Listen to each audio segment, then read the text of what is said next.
श्रीनिवास जी की जो पत्नी है लक्ष्मीबाई, वो बड़ी भक्त है, पर श्रीनिवास जी धनवान तो खूब हैं पर दान पुण्य कुछ नहीं करते। ठाकुर जी के मन में आया कि लक्ष्मीबाई तो इतनी हमारी भक्त है, इसका पति श्रीनिवास भी हमारा भक्त होना चाहिए। तो ठाकुर जी एक दीनहीन से ब्राह्मण का रूप बना करके, एक सामान्य से बड़े अति दीन ब्राह्मण का रूप बना करके श्रीनिवास जी की दुकान पर आ गए। उनका बढ़िया कुछ व्यापार था, वहां पहुंच गए।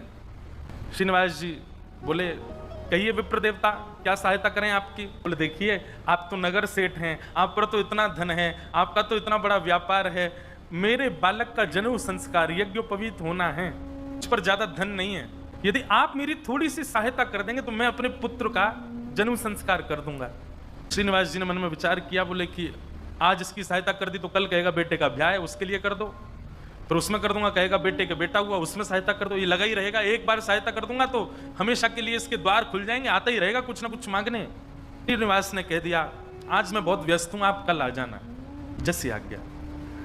दूसरे दिन फिर से ठाकुर जी आ गए, दीनहीन से ब्राह्मण। बोले, आपने आज बुलाया था, आप कुछ सहायता कर दीजिए।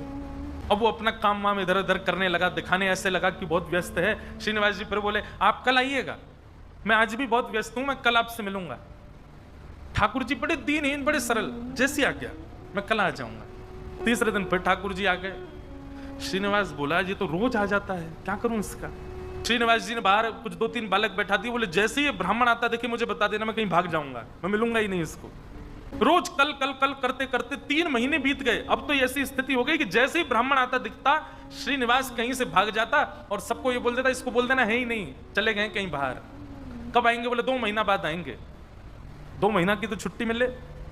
ठाकुर जी बोले, मैं 2 महीना प्रतीक्षा कर लूंगा, 2 महीने बाद आ जाऊंगा। और ठीक उस तिथि के 2 महीना बाद ठाकुर जी फिर आ गए। 6 महीना तक ब्राह्मण को लटकाए रखा, लेकिन उसको पैसा नहीं दिया। श्रीनिवास ने कहा, इससे बचने का कोई और उपाय ढूंढना पड़ेगा। और उसने क्या किया? खोटे सिक्के जो कहीं नहीं चलते, उनकी 2 थैलियां बना करके, 2 पोटलियां बना करके रखें। और आज जैसे ही भगवान आए तो दोनों पोटलियां उनके हाथ में थमा दी। बोले, ये लो पैसा, तुमने मांगा, मैंने दिया, अब कल से मत आना यहां पर। ठाकुर जी तो सब जानते हैं, अंतर्यामी।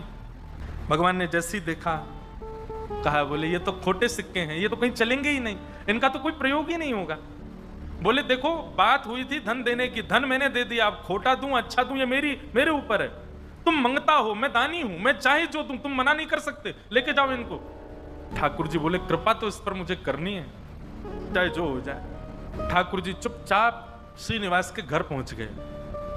और घर जाकर के, उनको पता था कि पत्नी परम भक्ता है, उसके आगे जाकर के ठाकुर जी तो रोने लगे। और रोते रोते बोले, 6 महीना से श्रीनिवास जी मुझको